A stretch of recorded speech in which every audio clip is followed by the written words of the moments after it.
The new political dispensation of Cameroon gets the heads of traditional rulers out of the political troubled waters, as they are now expected to play a vanguard role in the coming of regional councils in the country. As examination malpractices take central stage in Cameroon, the 7:30 News digs into the why and how of the ugly practice that only recently caused the rewrite of the baccalaureate examination. As the COVID-19 pandemic continues to stretch the economies of the sub-region to the threshold of ruin, the sub-regional body is working on how to turn the COVID-19 challenges into opportunities. Those are our lead stories. Hello, I am Ben Menopufong. Welcome to the 7:30 News.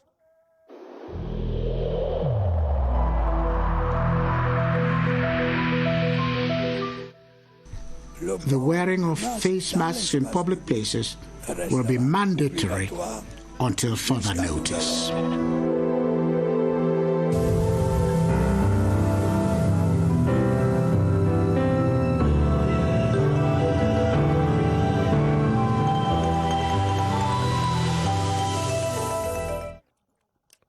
You're welcome once again. We open with this press release from the Presidency of the Republic, and it reads, "The Minister of State, Secretary General of the Presidency of the Republic hereby informs the national community that the President of the Republic, Chairperson of the Higher Judicial Council, has postponed the meeting of the Higher Judicial Council initially scheduled for Thursday, the 6th of August 2020 to Monday, the 10th of August 2020 at noon at the conference room of the Presidency of the Republic." And it has been signed Ferdinand Ganga, Minister of State, Secretary General of the Presidency of the Republic. The time of great maneuvers and negotiations is dawning within the ranks of the traditional institutions and chieftaincies in Cameroon as the country looks up to the holding of regional council elections in which the voices of traditional rulers will be preponderant. Besides their role as custodians of the traditional values and auxiliaries of the administration, the traditional rulers will henceforth play a key role in the political life of the nation. Be they first, second, or third-class chiefs, the mission and role of the traditional rulers in Cameroon will never be the same again. BrigadeAntiSardinard.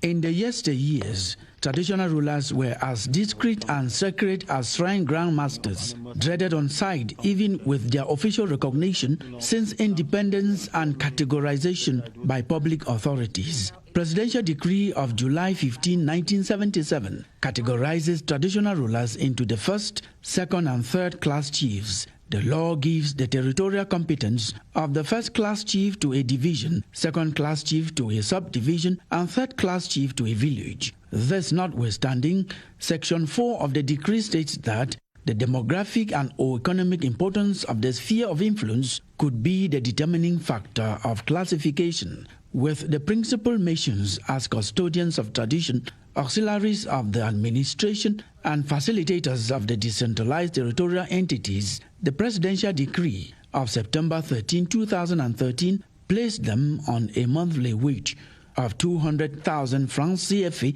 for first-class chiefs, 100,000 CFA francs for second class, and 50,000 francs for third-class chiefs. In the current context, where they go beyond the mandatory custody of the tradition to become political actors, the Prime Minister, the Minister of Territorial Administration, and the divisional officer, supervisory authorities at different levels of competence, are not having it easy with increasing chieftaincy struggles in the country.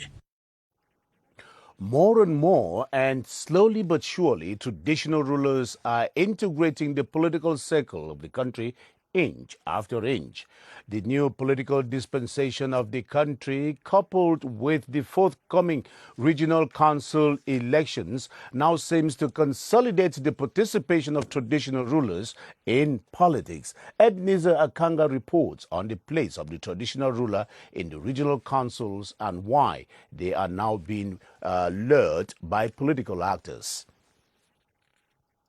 Since the reintroduction of multi-party politics in Cameroon, traditional rulers have more and more been making known their political ambitions. The custodians of traditions militate in political parties and occupy political positions. The traditional rulers are highly quoted by politicians. Traditional chiefs are very important for the administrative apparatus of the state.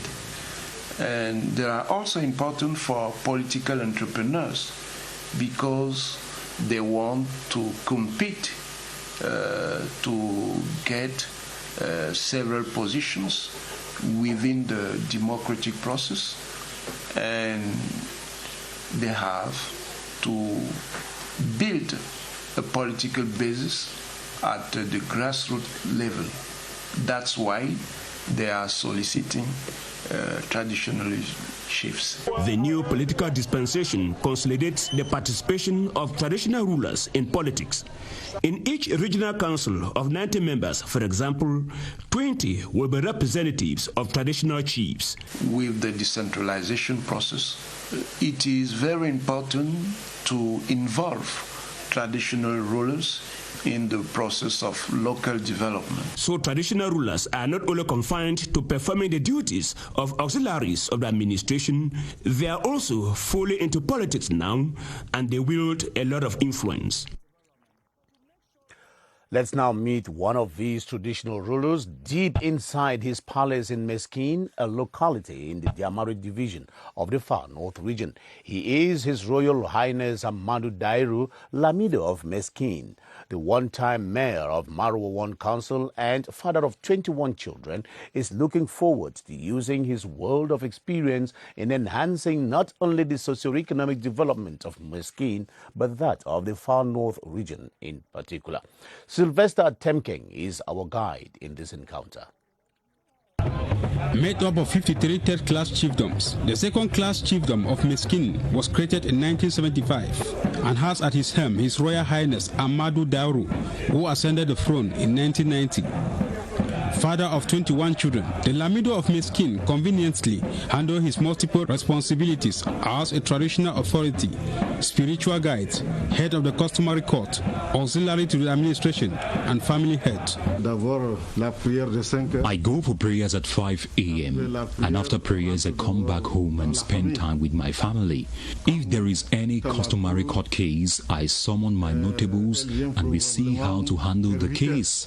Fervent militant of the CPDM, the one-time mayor of Marwa Council is now alternate member of the Senate and continue to pilot his population, estimated at 22,000, on the race of socio-economic development, with emphasis on the respect of state institutions and those who incarnate them, especially at a time when the entire globe is challenged by the coronavirus.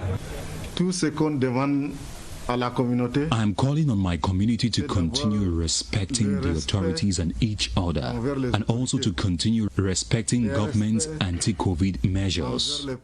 He has also been spearheading eligible voters to massive registered in the electoral list before the August 31st deadline.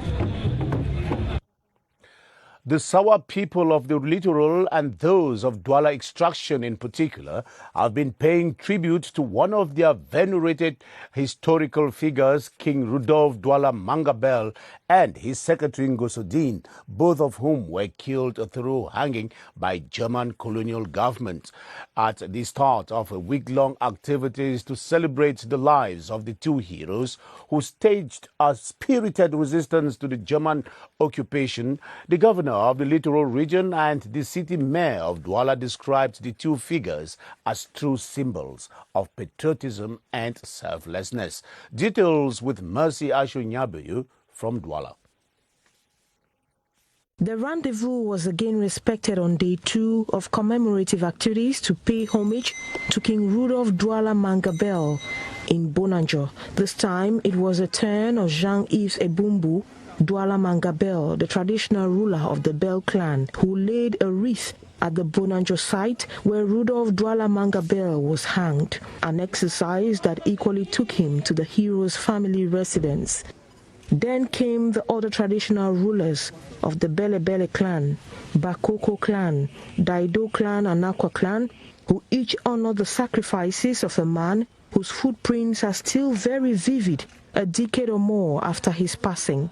What is sure, the commemorations, which have become an annual event, is an opportunity for today's youth to acquaint themselves with Cameroon's history. A traditional rulers consultative committee has been set up in the West region by the traditional rulers of that part of the country to look deeper into their affairs. The new organ is one of the major outcomes of a meeting of traditional rulers that held in Baham in the Upper Plateau Division, during which the missions and activities of traditional rulers in community development and peace maintenance were reviewed. Kevin Nembo reports from CRTV West. Accelerated development under a peaceful atmosphere for the welfare of all Cameroonians is achievable if traditional rulers work in unison with administrative and municipal officials. The raison d'etre of the consultative meeting that held behind closed doors. In attendance, the Vice Prime Minister, Secretary General of the CBDM Central Committee, Jean Kwete, a cross-section of members of government, mayors and MPs to review the mission and activities of traditional rulers in partnership with administrative officials present.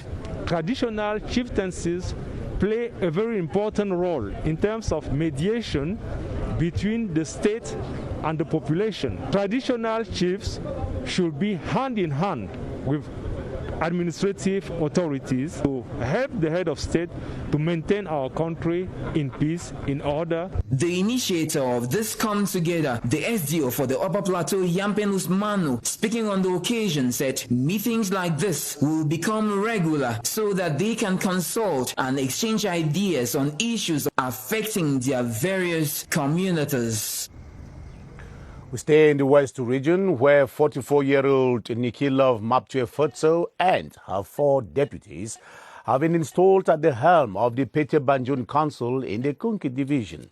The senior divisional officer for Kunki, Donatien has called on the council officials to close up ranks and continue development projects initiated by the late mayor of Fotso Victor. Ngo Henry reports from CRTV West. A cross-section of the population of the Pete Banjun Council in the Kunki witnessed the installation of the new mayor, Nikilo Futu Maptue, and her 4 deputies. It all began at the Banjun Court of First Instance, where the new council officials were sworn in with a call on them to be transparent in the management of resources. The senior divisional officer for the Kunki called on Mayor Nikilov Futu Maptue and her first deputy, David Kenya, and the councillors to put hands on deck and continue the development projects initiated by the late mayor, Fotso Victor. The new mayor, Nikilov Futu Maptue, who doubles as the president of the youth wing of the CPDM in the Kunki North, is the first woman to head the Pete Banjun Council. The event was attended, among others, by the West Chief Scribe, Gilles Sadi, and the former Minister Edouard Akame Fumu. The government of Cameroon has begun organizing a number of activities geared towards projecting and promoting the rights of indigenous people. Emphasis has been laid on the consolidation of the National Indigenous Peoples Development Plan that was being popularized at the workshop that opened in Yaoundé today under the auspices of the Ministry of Social Affairs. As Victor Siga reports, the event is coming ahead of the International Day of the World's Indigenous Peoples that comes up on August 9. The focus of the workshop was to carry out prospective evaluation of actions implemented by this actor in favor of indigenous people, while taking into account the social dimension and the socio-economic inclusion of the indigenous people. These financial and technical partners discussed on a large-scale measures to ensure the socio-economic and cultural integration of this group of people. There is no development if we don't have inclusion. So we're trying to make this society to have the same chance as the rest of the community. So we'll have to examine this plan to reach that objective. The 26th edition of World Indigenous Day will be in its 12th celebration in Cameroon. Final year students of the French subsystem of education in Cameroon are currently retaking the baccalaureate examination. The reason being simple. The initial examination was annulled because the questions leaked. And examination question leakages are not new in Cameroon. The question then arises, who are the brains behind such malpractices, especially from the time the questions are set up to when they get into the examination rooms. Constantine Baum went investigating and came away with the observation that the circuit is not only complicated, but one laden with mafia. Before candidates sitting public exams test their knowledge and question papers, the questions must have gone through a series of rigorous processes with the objective to make the examination credible. Chief examiners, they send in questions, and then pedagogic advisors, they send in questions which they may have collected from all experienced teachers. The questions are now channeled to the GCE board, and there is a commission that sits in to do the selection, because when you hand in your questions, you don't know which questions, whether your questions shall be selected for the final exams. These measures are taken to prevent leakages, which of recent has become a challenge as some of those involved in the process have lost their integrity. It's really unfortunate because some chief of centers or examiners may want to arrogate themselves and want to manage the question papers themselves. From the drafting and composition phase to printing and distribution of questions, a leakage might occur since the same teachers are appointed over the years to draft and compose questions. With their experience, they can provide possible questions as suggestions to some schools. It can happen that in some schools that same questions which came up in normal class examinations appears again in public exam. It is difficult to explain the coincidence, but these are leakages. But what happened with the back exams this year? I find faults in some schools and chief of centers. Offenders must be sanctioned. As part of the remedial measure, the whole transmission system of question paper from the setting of question paper to the hand of examinee should be kept under strict monitoring.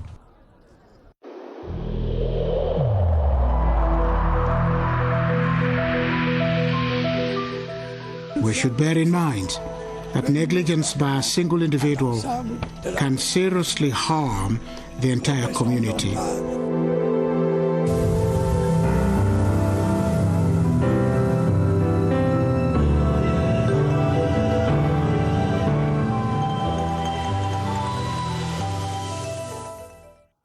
Thanks for watching the 7:30 news on the Cameroon Radio Television, the CRTV. We are broadcasting live from Yaoundé. The Cameroon Business Women's Association, GFAC, has launched a 6-week program to train young girls and women on the conception, designing and execution of a successful business plan. The training that covers domains like agriculture, food processing, textile, tourism, catering services, amongst several others, opened yesterday at the GFAC head office here in Yaoundé. Gerald Nanjie Yambe reports. This move by the Cameroon Business Women Association is intended to contribute to the creation of employment through the development of female enterprises with a view of empowering Cameroonian women. Some women are in the market having small boutiques. They have been there for so long, they don't know where to go. So we are also going to train women to remove them from the informal sector to the formal sector.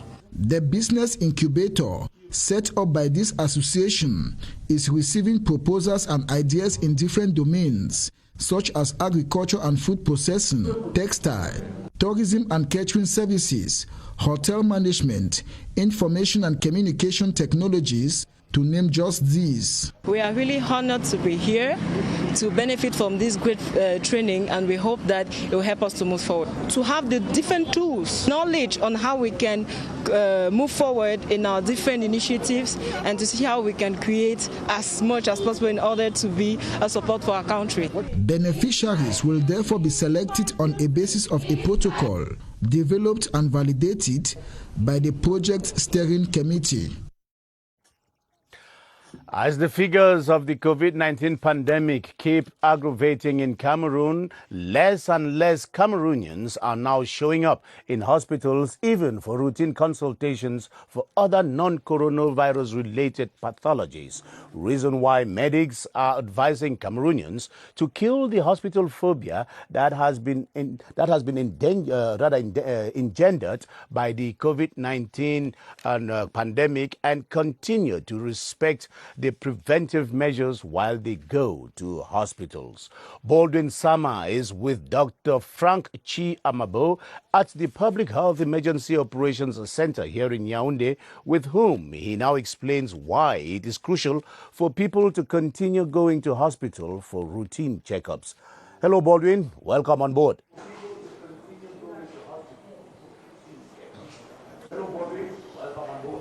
Good evening, Ben Menopufong, and welcome. The fear of the unknown is what has been disturbing many patients in the country who are very reluctant to visit the different health facilities to have themselves treated. This is simply because most of these patients are scared of being infected with COVID-19 if they have to visit these health facilities. What exactly do they need to know, and how should they get themselves protected when they find themselves in all these health facilities? That is what we shall be discussing with Dr. Frank Chi Amabo. He is an epidemiologist. Good evening, doctor. Good evening, Baldwin. With this considerable drop in the number of patients who visit health facilities nowadays, what's your reading as a medical person? Thanks for this very pertinent issue. I must admit there is some truth to what you're saying, and this is essentially due to the stigmatization of COVID-19 patients, but also the irrational fear of contracting COVID-19 systematically when people get to a health facility. I am glad we can use avenues such as this to reassure the population that within our COVID treatment centers, we use infection and prevention control measures such as the use of face masks, triaging, and other mechanisms to avoid contamination. And since you're talking about measures to avoid contamination, how recommended is it for these health practitioners in these different health facilities, and equally the patients, to make use of their protective face mask in order for them to avoid being infected? I must say it is very important to keep using those measures, especially in public places such as health facilities. So the communities should keep on wearing their face masks, have the physical distancing when they visit those facilities so that they can reduce the risk of contamination. So dear community, keep on using your face mask, social distance, your health facilities are safe. These are recommendations from the Public Health Emergency Operations Center out there for Cameroonians, especially patients who are watching us this evening. You must respect all these guidelines, visit the different health facilities, have yourselves treated, and you will be safe. Back to you, Ben Menopufong. Thank you, Baldwin, and your guest for coming on board the 7:30 News. On to other developments now. The Interstate Committee of the Central African Economic Union has been holding proceedings via a video conference to lay the groundworks of the 35th Ordinary Session of the Council of Ministers of Finance, Economy and Integration that comes up on August 10, 2020. The regional economic experts are not only expected to launch an aggressive fight against the negative impact of the COVID-19 pandemic, but will also be seeking ways of turning the challenges into opportunities for the sub-regional economy to pick up again. Caroline Oke-Anoma reports. Akin to all the other regions of the world, the negative impact of COVID-19 has not spared the Central African sub-region. In a video conference bringing together experts of the Interstate Committee of UAC in the presence of the chairperson of the CEMAC Commission, Professor Daniel Ona-Ondo, it was debated and agreed that rather than relying exclusively on foreign donors, at this time the CEMAC sub-region turned the lemons into lemonade. First of all, you have to see how we can be more integrated within the Central Africa, and we have to look how we can go forward the process of integration. So what other options are in view? We have to industrialize ourselves. We have to think about our internal solutions. We have to strategize more in order to bring more revenue, more income to develop our countries and develop our sub-region. Other key issues expected for discussion are the integrated community tax, a combined mixed brigade, a mixed custom, the suppression of the telephone roaming fees, the effective implementation of the free movement of persons and goods within the CEMAC sub-region, and counting. Students of the Price, Weight and Measure section of the National School of Administration and Magistracy (NAM) were being lectured today on the importance of having a credible measuring system that can guarantee competitiveness and fairness in trade. This was during a debate organized by the Ministry of Trade as part of activities to mark the 2020 edition of the World Meteorology Day to be observed on Friday, August 7, 2020. Clarice Array-Takang took down notes for the 7:30 news. The value of products can be determined only if there is a credible and appropriate measuring system recognized and approved by trade partners. This is the basis upon which international trade is built, with metrology playing a great role. The discourse between students of the National School of Administration and Magistracy and officials of the Ministry of Trade was the occasion to highlight the importance of weights and measures in buying and selling. This becomes even more vital when trading on the continental and global scenes, as deals are either made or broken based on quantity and quality. Observing the World Meteorology Day, therefore, brings to mind the impact of measures on daily life and the national economy, as the influence on prices is inevitable. The idea is to ensure that equity, trust, consumer and producer protection are guaranteed, a goal to uphold without fail, as African states have partnered to create the African Continental Free Trade Area. Members of the theatre art poles of the Ministry of Arts and Culture have joined their voices to those of their other peers in saluting the June 2020 law on artistic and cultural associations in Cameroon. They tendered a motion to Cameroon's Minister of Arts and Culture, Bidungpat, in which they are renewing their support to the President of the Republic for giving the law power. Minister Bidungpat, who received the message, invited the men of theatre to use the new law in becoming more professional and taking the Cameroonian culture to the next level. And that's where we'll leave it on this edition of the 7:30 News. Thanks for watching. We'll be back tomorrow, 7:30. Bye-bye.